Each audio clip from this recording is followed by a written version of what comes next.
It exclusively presents Indian Paranormal Podcast अर्श और राहुल के साथ।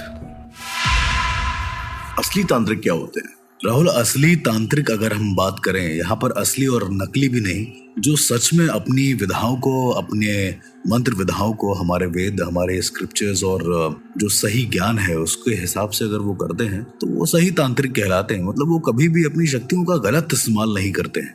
मेरा ये कहने का मतलब है, वो ही अच्छे तांत्रिक होते हैं। तो अर्श, ये जो अच्छे तांत्रिक होते हैं, जो सही तांत्रिक होते हैं, ये आत्माओं को वश में करके आत्माओं से भी अपने काम करवा सकते हैं। देखिए, वश में करना, ये जो शब्द है, ये शायद एक बहुत बड़ा शब्द है अपने में, राइट? ओके। जैसे वशीकरण के बारे में हमने पहले बात करी है, लेकिन वश में आत्माएं कभी नहीं होती हैं, मेरा ये मानना है। भाई, आप एक जिंदा इंसान हैं और आप एक ऊर्जा को अपने वश में कर रहे हैं। ये मेरे लिए सुनने में थोड़ा अटपटा सा है, पर जो असली तांत्रिक होते हैं, जो असली साधक होते हैं, मैं टर्म यूज करूंगा कि असली साधक जो होते हैं, वो सच में ये सब कर सकते हैं। वो ऊर्जाओं को अपने वश में नहीं, अपने हिसाब से चला सकते हैं। वो अपनी एनर्जी इस तरह से बदल सकते हैं कि ऊर्जा उनके हिसाब से चलने पे मजबूर हो जाए। अर्श, हम लोगों ने बचपन से ही जो है एक कहानी सुनी है अलादीन की।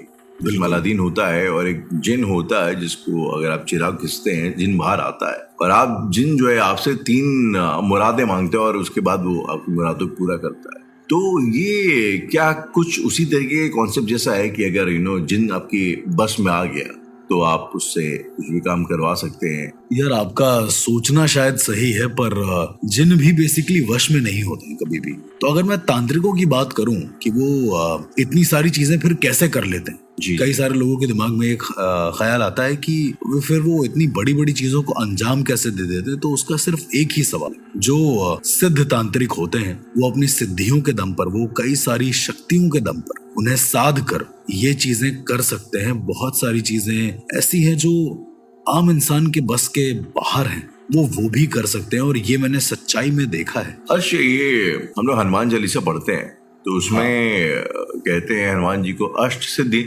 नवनिधि के दाता। तो ये 8 सिद्धियां कौन सी होती हैं जिनके बारे में अक्सर जो है बार बार जिक्र आता है और कहते हैं कि ये जो अष्ट सिद्धियां हैं, ये 8 प्राइमरी सिद्धियों के बारे में बात होती है। जैसे बहुत कम लोगों को ऐसा पता है कि 8 सिद्धियां हैं, 64 कलाएं हैं। तो ये जो सिद्धियां होती हैं, ये एक तरीके की सुपर पावर्स होती हैं क्या? तो मेरे हिसाब से जैसे आप खाते हैं, जैसे आप सोते हैं, ये सब कलाएं होती हैं। और जैसे जैसे चंद्रमा अपने हिसाब से घटता बढ़ता रहता है, चंद्रमा की 16 कलाएं उस हिसाब से हमारे शरीर में चेंजमेंट होते रहते हैं, और इसी का फायदा उठाते हैं तांत्रिक। बहुत सारे ऐसे तांत्रिक होते हैं जो अपनी शक्तियां गेन करने के लिए अमावस्या, आपने अमावस्या और पूर्णिमा के बारे में बहुत कॉन्सेप्ट सुना होगा कि यार अमावस्या के दिन मैं ये करूंगा, अमावस्या के दिन मैं मंत्र साधना, या पूर्णिमा के दिन मैं मंत्र साधना करूंगा। क्योंकि चांद भी 16 कलाओं के हिसाब से ही चलता है, उसमें भी 16 कलाएं होती हैं। कभी घटता है, बढ़ता है, फिर बहुत बढ़ता है। तो उन कलाओं के हिसाब से ही हमारे शरीर के जो एनर्जीज होती हैं वो घटती या बढ़ती रहती है। ऐसा कहा जाता है कि अमावस्या पर हमारे शरीर की एनर्जी कमजोर हो जाती है और नेगेटिविटी जो होती है, जो नेगेटिव ऊर्जा होती है, वो बढ़ जाती है। तांत्रिकों के लिए ये चीजें बहुत ज्यादा जरूरी होती हैं जब नेगेटिविटी बढ़े, क्योंकि जब वो लोग उसको साधते हैं, एक तरीके से उस चीज को काबू करते हैं, आम भाषा में जैसे मैं कह लूं, तो वो लोग धीरे धीरे शून्य को काबू करने से पहले नेगेटिविटी को काबू करना सीखते हैं, फिर वो धीरे धीरे शून्य की तरफ बढ़ते हैं। ये अर्श, जो पूर्णमासी की रात होती है, ठीक है, जिसमें फुल मून नाइट जिसको कहते हैं, और अक्सर ये चीजें हमने सुनी है कि अगर आपके एस्थमेटिक प्रॉब्लम्स हो या फिर आपको अगर कोई साइकोलॉजिकल प्रॉब्लम्स हो, तो आप फुल मून नाइट के दिन जो है रात में छत पे सोएं, और चांदनी में रहने से बड़े फायदे होते हैं उस चीज के। इनफैक्ट मैंने यहाँ तक सुना है कि जो अंग्रेजी में वर्ड होता है lunatic, in fact comes from the word lunar, because जिस तरीके से चांद जो है, चांद जो अपनी फलक पे चढ़ता है, फुल मून नाइट होती है, तो वो आपके मेंटल बैलेंस को कहीं ना कहीं इफेक्ट करता है। इज देयर लाइक कोई साइंटिफिक लॉजिक है जो इसमें एप्लीकेबल है, या फिर खाली मान्यताओं वाली बात है? राहुल, मेरा ऐसा मानना है कि कुछ चीजें ऐसी हैं जो विज्ञान कभी प्रूव नहीं कर सकता, और उन्हीं सारी चीजों में ये प्रकृति की चीजें आती हैं। तांत्रिक एक ऐसे शख्स होते हैं, कुछ ऐसे इंसान होते हैं, कुछ ऐसे सिद्ध पुरुष होते हैं जो इन सारी चीजों के बारे में, इन सारी प्रकृति, इन सारी हर एक मिट्टी के बारे में जानते हैं। वो जानते हैं कि किस दिशा में किस ग्रह की स्थिति बदलती है। कहीं ना कहीं वो इन सारी चीजों का अध्ययन करके आत्माओं को या अदर किसी भी डायमेंशंस को एक्सेस करने में सक्षम हो जाते हैं। यही मानना है, या फिर यही मेरा ऐसा मानना है जो मैंने एक्सपीरियंस किया है उस हिसाब से, कि तांत्रिक ये सारे काम कर सकते तो जैसे हर इंजीनियर के टूल्स होते हैं, वैसे ही अगर आप तांत्रिक को एज एन इंजीनियर डिफाइन करते हैं, तो तांत्रिक के टूल्स वगैरह क्या होते हैं, उनकी टेक्नोलॉजी क्या होती है? अब ये शायद एक सोचने वाला विषय है, क्योंकि शायद राहुल आपने देखा ही होगा जो तांत्रिक यूज करते हैं, जैसे कपाल यूज करते हैं, खोपड़ी युग का एग्जैक्टली एक हड्डी यूज करते हैं, बहुत लोगों ने देखा है। लेकिन उस तरह के तांत्रिकों को बहुत ज्यादा लाइमलाइट में करके दिखा दिया जाता है कि यार वो ये यूज करते हैं, वो ऐसा करते हैं, वो ऐसा करते हैं, पर दरअसल ऐसा होता नहीं है। इतना सब कुछ होता नहीं है जो उसमें दिखाया जाता है। वो तांत्रिक यूज करते हैं जो बहुत अपर लेवल पर जा चुके होते हैं। और हर इंसान जो इतने ऊपर लेवल तक जा चुका है, कोई भी ऐसा तांत्रिक, वो टीवी में आकर अपने आप को शो ऑफ तो कभी नहीं करेगा, मेरा ऐसा मानना है। एक बहुत पहले एक शो हुआ करता था, बाबा रिजवान सर का एक शो था। बहुत अच्छे वो तांत्रिक है, बहुत अच्छे एक्सपर्ट हैं, पैरानॉर्मल एक्सपर्ट हैं। उनका एक शो आता था, काल कपाल महाकाल। ओके। बहुत फेमस शो था। तो उसमें वो क्या करते थे कि वो जितने भी बाबा लोग हैं वो उनकी पोल खोलते थे। अच्छा।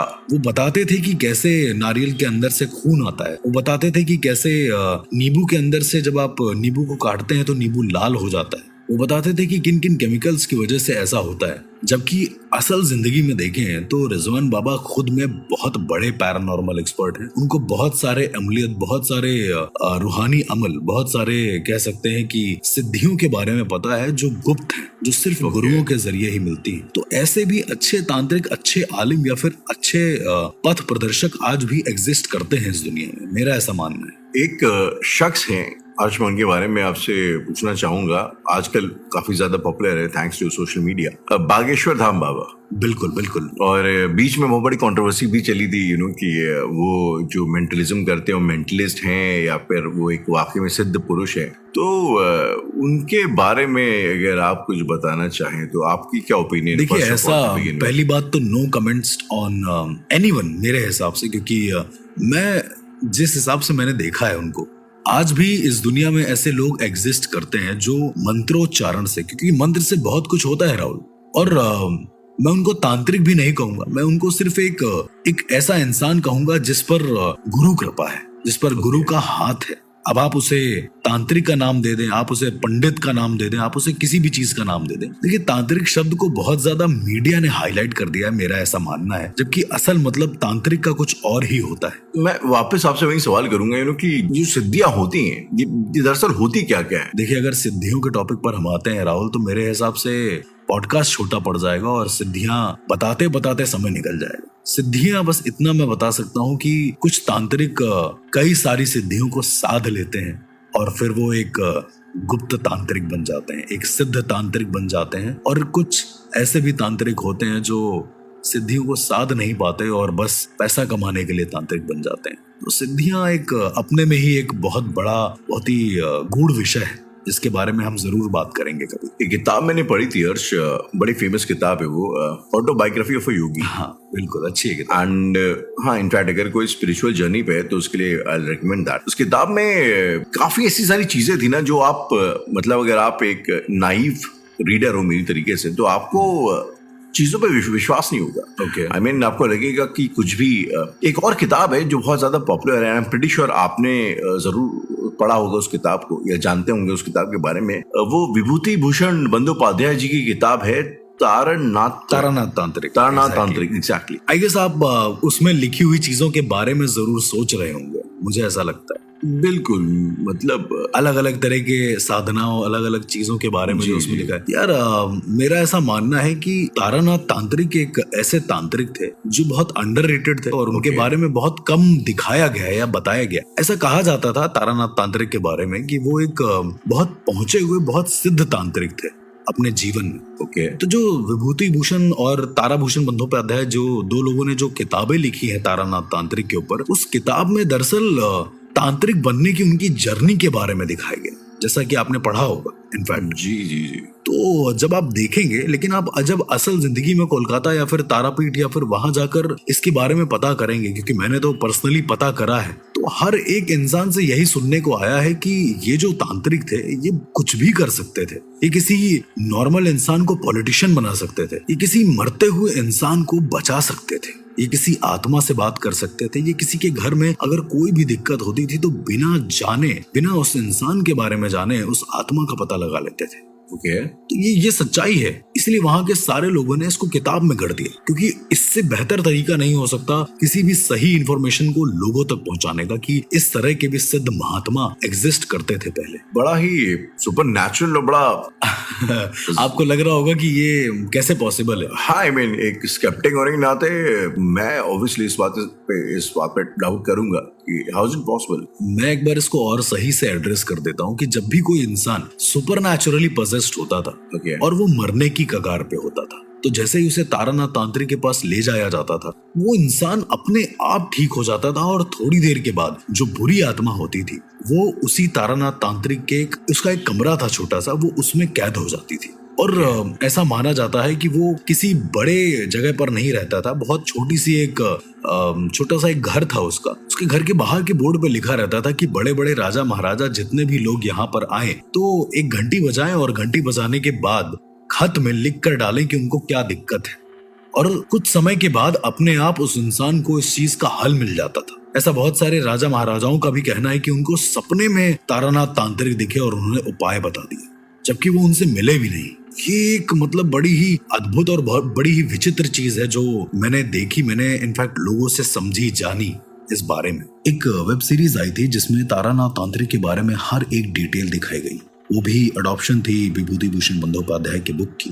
मैं आपको सच बता रहा हूँ, जब आप उस बुक को जानेंगे, देखेंगे, समझेंगे तो आपको समझ में आएगा कि एक तांत्रिक किस दौर से गुजरता है।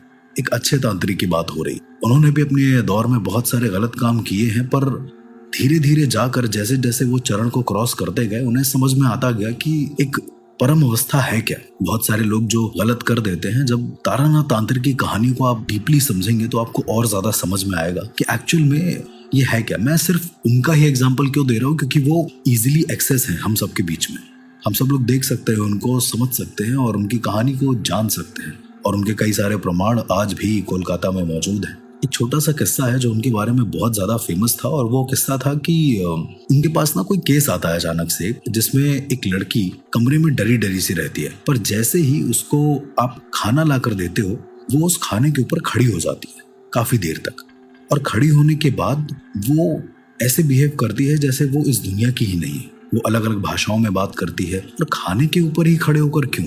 इस चीज के लिए तारानाथ तांत्रिक को जब बुलाया गया तो पता चला कि कई सारे रिश्ते हैं जो उस लड़की के लिए आ रहे हैं, जा रहे हैं, और वो लड़की को कमरे के अंदर ही रखा जाता है, कभी बाहर आती नहीं। तारानाथ तांत्रिक ने देखा और कहा कि आज से करीब 15 दिन बाद जब एक रिश्ता आए तो इस लड़की को बाहर निकाल देना और उसके हाथ में एक खाने की थाल पकड़ा देना जिसमें एक चाकू रखा हो। सुनने में थोड़ा सा अजीब जरूर लगेगा, पर ऐसा ही हुआ। 15 दिन के बाद एक रिश्ता आया और उस लड़की को बाहर निकाला गया। सेम जैसा कहा था तारानाथ तांत्रिक ने वैसा ही किया। थोड़ी देर के बाद जब वो लड़की खाना लाकर रखती है उनके सामने, तो ओल्ड बंगाल में मतलब ऐसा ही होता था कि लड़की की शक्ल ढकी होती थी, फिर दूल्हा आता था, वो देखता था और फिर उसको अप्रूव करता था। तो जब उस दूल्हे ने अप्रूव कर दिया, जब उस व्यापारी ने अप्रूव कर दिया, बेसिकली वो एक व्यापारी था, वो लड़की वापस से अंदर जाती है और उस थाल में रखा चाकू अपने हाथ में लेकर सीधा उस आदमी की तरफ दौड़ते हुए आती है और उसे चाकू से मार देती है। मींस वो चाकू पूरा उसके गले में डाल देती है, जिससे उसकी मौत हो जाती है। सब रोने लगते हैं। कई समय के बाद फिर तारानाथ तांत्रिक बताते हैं कि दरअसल पिछले जन्म में इस आदमी का एक कर्ज रह गया था। इस आदमी ने इसकी हत्या कर दी थी धोखे से, तो इस जन्म में वो इससे बदला लेना चाहती थी, इसीलिए वो इतनी अलग अलग तरह की हरकत कर रही थी चीजों से बचने के लिए। अब देखेंगे राहुल कि कई बार आत्माएं भी अपना ढंग बदलती हैं। कई बार आत्माएं भी ऐसे सिद्ध महापुरुषों या फिर ऐसे तांत्रिकों को ढूंढती हैं जो उनका मर्ज पता लगा ले और उसके बाद उसे प्रेजेंट करती हैं सबके सामने, ताकि ये पता चल पाए कि इस तांत्रिक के जरिए या इस अच्छे तांत्रिक के जरिए ये काम सफल हो पाया है। तांत्रिकों की कई ऐसी गुप्त साधनाओं के बारे में भी वर्णन है, लेकिन उसके बारे में शायद हम अभी ना बात करें तो बेहतर होगा, क्योंकि ऐसी ऐसी गुप्त साधनाएं हैं जिनका जिक्र शायद हमें किसी स्क्रिप्चर्स में भी नहीं मिलता है। अब वो साधनाएं कहाँ से आई हैं, कैसे हुआ है, या फिर स्पेशली अगर हम बात करें तारानाथ तांत्रिक की, तो उन्होंने कैसे उस चीज को साधा है, ये आज तक कोई नहीं जान पाया। बहुत सारे ऐसे सिद्ध पुरुष रहे हैं जो अपनी शक्तियों का इस्तेमाल अलग अलग ढंग से करते आए हैं, और कई लोगों के पास प्रमाण भी हैं, पर उसको कोई प्रूफ नहीं कर पाया है कि आखिर वो शक्तियां आई कैसे, या फिर कैसे उन्होंने उसको किया। तो क्या आपने कभी किसी केस के सिलसिले में किसी तांत्रिक की मदद वगैरह ली है? एक केस मुझे याद है जो मैंने सॉल्व किया था। साउथ का एक केस था, और वहां पर बड़ी अजीब सी चीजें हो रही थी उस घर में। उस घर में जैसे भी कोई नया इंसान आता था, उसके साथ बड़ा ही अजीब होता था। उसके शरीर पर अजीब तरीके से दाने हो जाते थे, बहुत ज्यादा मुसीबतों में आ जाता था वो इंसान। जैसे भी कोई नया इंसान उस घर में आता था, थोड़े दिनों के बाद पता चला कि उस घर का जो ऑनर है वो उस घर से बाहर नहीं जा पा रहा है। जैसे ही वो बाहर जा रहा है, वो बीमार हो जा रहा है, बहुत तेज उसको सरदर्द पकड़ ले रहा है। उसने घर बेचने का भी सोचा, पर ऐसा हो नहीं पाया। कुछ वक्त के बाद जब वहां के बारे में पता चला, क्योंकि बहुत सारी ऐसी विधाएं हैं जिसके बारे में मुझे खुद भी नहीं पता। बहुत सारे ऐसे मंत्र विधान हैं जो अभी भी गुप्त हैं एक तरीके से। एक बहुत अच्छे अरिंदम करके एक बहुत अच्छे पैरानॉर्मल एक्सपर्ट है, बहुत अच्छे तांत्रिक हैं। मैंने उनकी मदद ली, और जब वो आए तो उन्होंने बताया कि ये घर बंधा हुआ है एक तरीके से, ये घर एक मंत्र से बंधा हुआ है। जब उस मंत्र को खोलेंगे तब हमें पता चलेगा कि एक्चुअल में इस घर में क्या है। तब जो बुरी शक्ति है वो रिवील होगी। तो उस मंत्र को खोलने का जो विधान था वो ये तांत्रिक जानते थे। तो इस तरह से मैंने उनकी हेल्प ली। कहीं कहीं पर हमें हेल्प लेनी पड़ जाती है एक तरीके से, लेकिन हमारे पास ऊपर वाले की मर्जी से कई सारे ऐसे लोग हैं, अच्छे लोग जुड़े हुए हैं, जो शायद लोगों का भला ही करते हैं। तो हम भी उसी हिसाब से ही चलते हैं, ताकि हमें अच्छे तांत्रिक और बुरे तांत्रिक में फर्क समझ में आ सके। अक्सर देखा गया कि ये लोग शमशान के आसपास पाए जाते हैं। तो ये शमशान का और तंत्र का आपस में क्या सिग्निफिकेंस है, और क्या शमशान में ही भूत प्रेत रहते हैं? इन सभी सवालों का जवाब जानने के लिए सुनते रहिए Indian paranormal podcast, only on 8 app.